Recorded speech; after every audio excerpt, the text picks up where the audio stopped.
वो मीटिंग में ये 6 जो एमपी है, सांसद जो है वो आए नहीं। शिवसेना उद्धव बाळासाहेब ठाकरे पार्टी ने निश्चित रूप से ये निर्णय लिया है।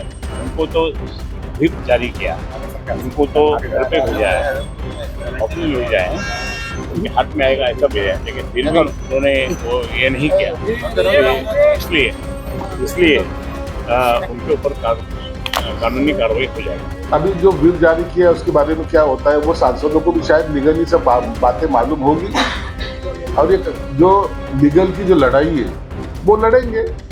मुझे लगता है इसके बारे में अभी जो बैठक बुलाई उसके बाद में क्या होता है वो रिएक्शन के ऊपर ही बाकी की राजनीति डिसाइड होगी।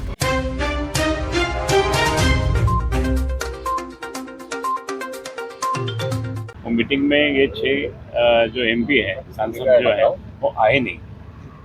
शिवसेना उद्धव बाळासाहेब ठाकरे पार्टी ने निश्चित रूप से ये निर्णय लिया है।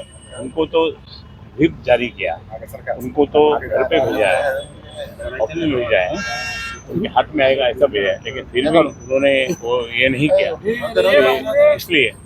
इसलिए उनके ऊपर कानूनी कार्रवाई हो जाएगी। कहीं ना कहीं संजय राउत की जो है सांसद टूटे हैं, नहीं उनको मार नहीं, देखो ये बाला साहब का आदेश है। ये बाला साहब का आदेश है। बाला साहब ने जो बोला था जब एकनाथ शिंदे छोटे थे, लेकिन एकनाथ शिंदे के जो बॉस थे, जो गुरु थे उनके, उन्होंने सुना था और उन्होंने खोपकर को छोड़वा दिया था। जो थाना महानगर पालिका में वो फूट गया था, जब वो इन्होंने इनके पिक्चर में बताया, धर्मवीर पिक्चर निकाला था शिंदे साहब ने, तो उनके पिक्चर में बताया कैसा मारे कैसा। और मैं ये कहूँगा कि ये सब सारी बातें हमको बुरी लगती है। हम लोग काम करेंगे, सब जगह सबके लिए घूमेंगे, कार्यकर्ता घूमेंगे, जनता को हाथ पैर पड़ के विनती करेंगे कि इनको वोट दो, और ये फूट जाते हैं। उद्धव साहब ने जो कोई मशाल चुनने लेके किया तो मशाल के कारण से ही चुन के आए हुए, ये तो नहीं आते थे। और इसके लिए मैं बोलूँगा कि इनको सज़ा मिलनी चाहिए कायदेशीर कानून के अनुसार। ऑपरेशन टाइगर में आपके सांसद तो गए, लेकिन अभी आपके जो विधायक है नहीं आता कोई, अभी कोई जाने वाला नहीं, उनको सांसदों की जरूरत थी, सांसदों की जरूरत इसलिए थी कि उनको सब पूरा बिल सबमिट करके लेने का है, पास करके लेने का है संसद में। लेकिन सुनने में आ रहा है कि राज्यसभा से भी लेने वाले हैं वो कुछ। अभी कौन राज्यसभा में, एक ही हमारे, वो भी जाएंगे? नहीं, हो ही जाता है, एक लिस्ट है। हम लोग जो बचे हुए हैं ना, एक लिस्ट है, बहुत एक लिस्ट है। हम बाला साहब के कड़क शिवसेना के उद्धव साहब के नेतृत्व में हम काम करते हैं, इसलिए हम लोग एक लिस्ट हैं। अभी जो हुआ वो हुआ, अब इसके बाद में हमारी बारी आएगी, हम देखो क्या करेंगे। ओके, धन्यवाद जी।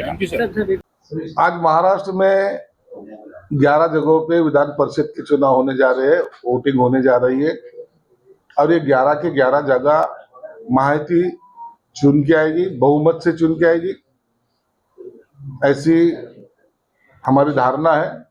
22 को जब रिजल्ट लगेगा, जब महायुति के पहले 6 और ये 11, 17 के 17 उम्मीदवारों चुन के आएंगे और उनका स्वागत करने की संधि हमको मिलेगी।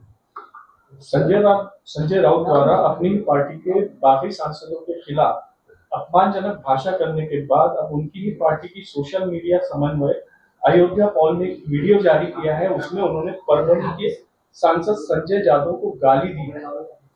देखिए, जैसे उनके नेता करते हैं या तो कहते हैं, तो उसका फॉलो करना ये कार्यकर्ता का, कुछ लोगों का काम रहता है, वो करते रहते, अपने नेता को भी इम्प्रेस करते रहते। और मुझे लगता है कि ऐसे कार्यकर्ताओं को गाली देना ये उचित नहीं है। ये बात उनको अभी तक समझ में नहीं आई है, इसलिए उनका पक्ष की ये हालत है। शिवसेना यूबीटी ने कल की बैठक के लिए व्हिप जारी किया था। यदि ये सांसद बैठक में शामिल नहीं होते हैं तो बागी सांसदों के खिलाफ अयोग्यता की प्रक्रिया जारी की जा सकती थी। इसलिए कथित तौर पर उससे पहले ही बागी सांसदों ने पत्र सौंप दिया। देखिए, ये क्या अभी जो व्हिप जारी किया है उसके बारे में क्या होता है वो सांसदों को भी शायद लीगली सब बातें मालूम होगी, और ये जो लीगल की जो लड़ाई है वो लड़ेंगे। मुझे लगता है इसके बारे में अभी जो बैठक बुलाई उसके बाद में क्या होता है वो रिएक्शन के ऊपर ही बाकी की राजनीति डिसाइड होगी। संजय राउत ने एक ट्वीट किया है जिसमें उन्होंने कहा है कि आचार्य दादा धर्माधिकारी ने कहा है कि पैसों का राज वेश्या का राज होता है। बाला साहेब ठाकरे ने कहा था कि वर्तमान राजनीति को देखते हुए ऐसा कहने का मन करता है कि बशयार बेहतर है। देखिए, बाला साहब ठाकरे साहब का उस टाइम की राजनीति के हिसाब से वो स्टेटमेंट एकदम करेक्ट था। धर्माधिकारी साहब का भी, ये सब लोग बड़े लोग हैं। लेकिन अब फिर जो राजनीति चल रही है, ये संजय राउत सरी के दलाल लोग उसमें शामिल होने की वजह से ये घोड़े बाजार चलता है। और ये हर एक के ऊपर ऐसे आरोप लगाने की उनकी हर टाइम की कोशिश रहती है, लेकिन वो उसमें नाकाम रहे हैं। खुद का पार्टी फूटने के बाद उनको समझाने के बजाय वो ऐसे आरोप लगाना, ये उनकी हॉबी हो चुकी है।